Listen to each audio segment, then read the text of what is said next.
Sunday night. Hello people. I do apologise that it's a bit late in the night for me to do these reviews, but I've had a very lazy day today and I've just got back from seeing The Dark Knight in IMAX. Yes, for those of you who are not aware, IMAX are hosting what's known as the IMAX Festival.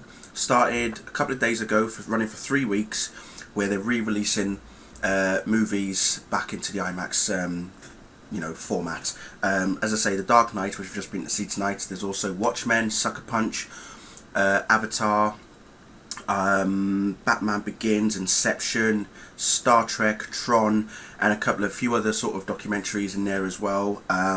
So if there's an IMAX near you, get onto the Odeon website and find out which one is showing.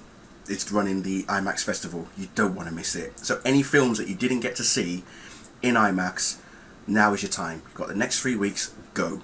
Okay. What are we going to start with? Right, I've got 4 comics to review for you tonight, and I'm going to start off with Superboy, number 1 of the New 52. Now, you look at the front cover and you think, he looks a bit strange. He looks so, well, yeah, it's kind of like Superman and Cyborg Superman's love child, isn't it? So, yeah, that's weird. But as I was reading it, it starts off with, we're sort of reading the mind of Superboy himself. He knows he's a clone, and everybody around him also knows that he's a clone, but they don't treat him as, well, as a person. Treat him as an object, as a thing, which kind of makes him, well, inadequate in some ways.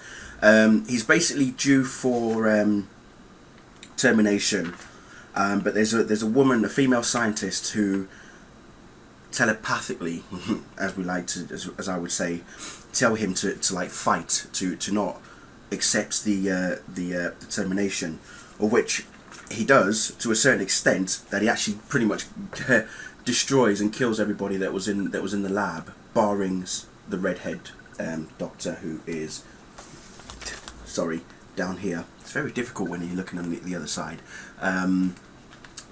But it's interesting how the front cover he looks like that, and then on the inside he's like that.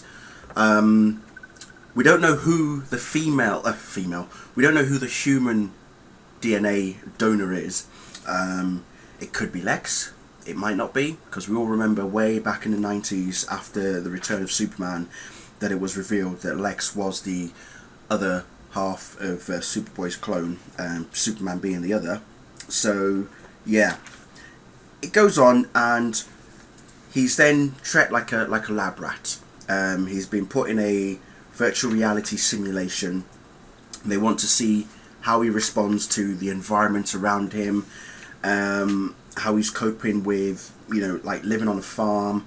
But what they're seeing is that he's living on a farm in regards to what he has in his memory.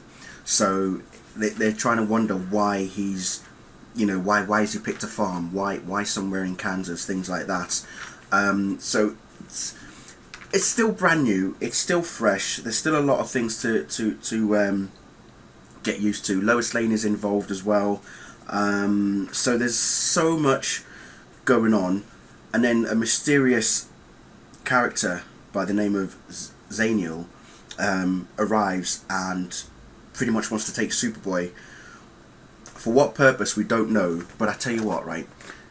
My favourite picture of this entire comic book is that. Just look at the ensemble of that. Superboy, Kid Flash, looks like Wonder Girl, and I'm guessing Red Robin. I don't know who that is, but that could well be Raven. And if it is Raven, quite an interesting way for it to look. I don't know who that is down there. So, well, it could be Starfire, but then again, I might be wrong. But how awesome does that look? If they were to redo Young Justice, I wouldn't mind. But no, seriously, it's still up in the air for me. I'll get the second issue, and then I'll make a more formidable, solid confirmation as to whether or not I'll carry on reading it. But we'll see. As I say, the only thing that's going to keep me interested is to find out who the human clone is as well. Who used their DNA to make him like half human as well as half Kryptonian. Right, second one, Superman Beyond. Now, I picked this up towards the back end of August because I was very interested to see what they could do with Superman later on in the future, in his older years. We all know from like previous comic books like Earth 2 and things like that, or Earth 22. You know, this one is very different. It's actually set in the same universe as Batman Beyond. So you've got Terry McGinnis and Bruce Wayne there, up here. That's them both Terry and Bruce. So again, it's kind of, yeah, it's just all sorts of interesting thing. I mean, the story is great. We see a picture of a few shots of him on the you know, reminiscing about his parents as well. You know, still going on as to whether or not the world still needs him, even as old as he is. There's a part here where, as Clark Kent, you see he meets Jimmy Olsen. There's Jimmy, older. He's a lot older now than he used to be, isn't he?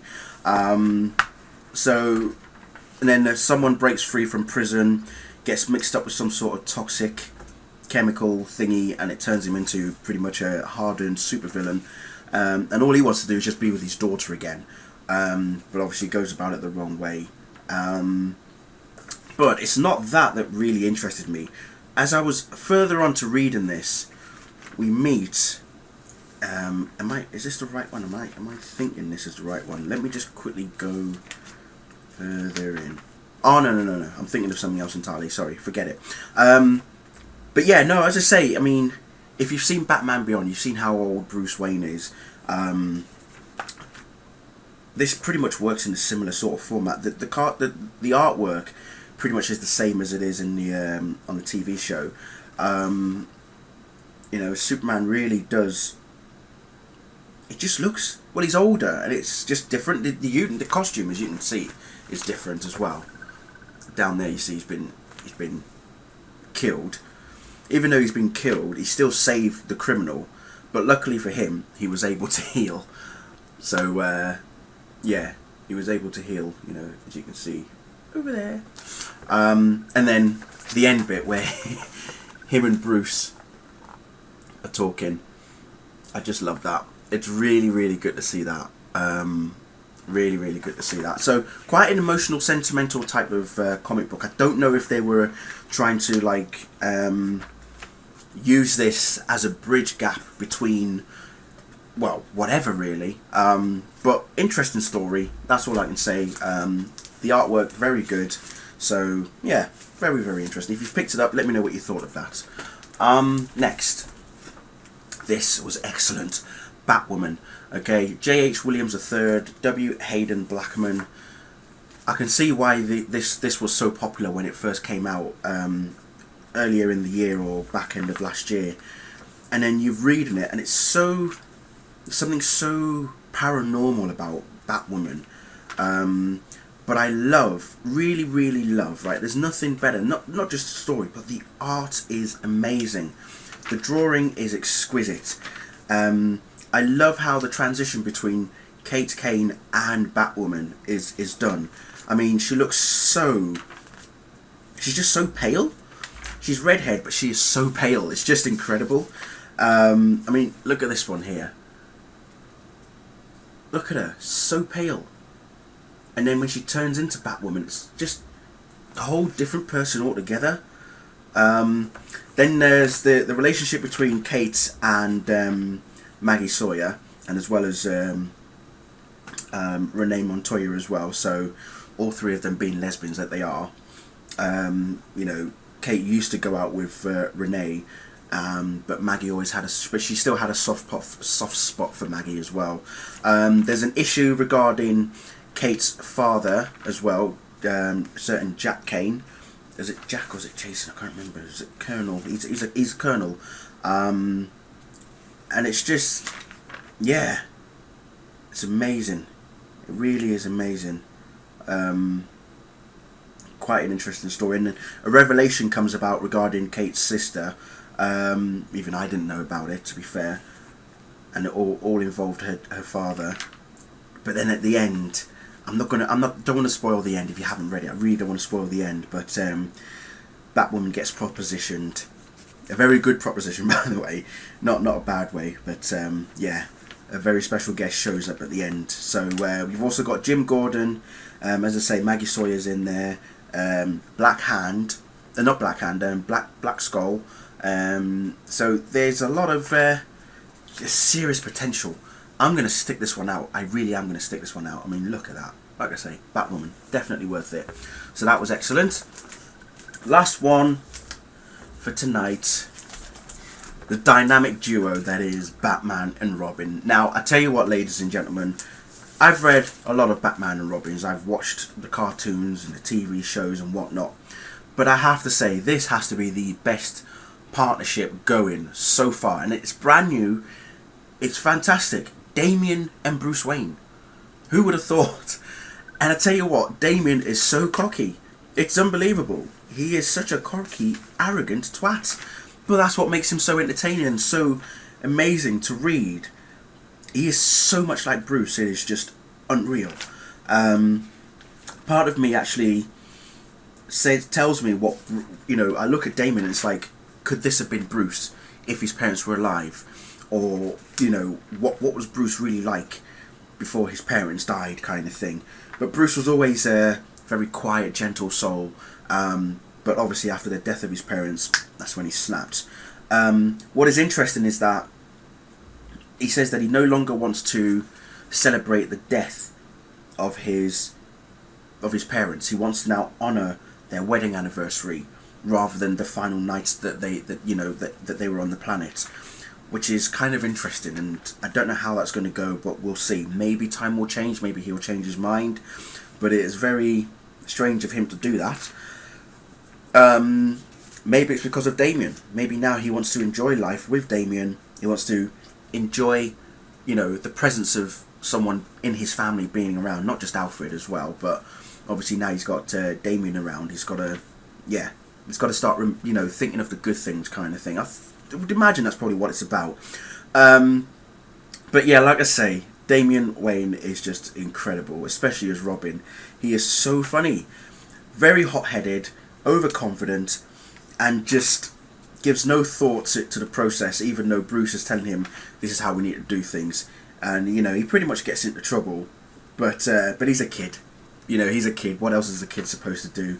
And the mysterious villain as well, whoever he is, he sounds very, very bad. The comic book actually opens up, the issue opens up with what appears to be one of the members of Batman Inc. in, I'm guessing in Russia. Because it's definitely in another country altogether. So that's where it opens up. But he gets captured by an evil person, and then it pretty much unfolds from there. So yeah, definitely worth the read. I would say go and get it if you haven't already. It'll be interesting. It will be amazing to see how it unfolds. So Batman and Robin, go for it. So that's it, people. Apologies for the long video, and I'm now going to do some gaming. Yes, I am. And I'm going to go to bed because I've got work tomorrow, but never mind. But yes, hope you've all had a good weekend, and have an amazing week as well. And I'm sure I'll see you again soon.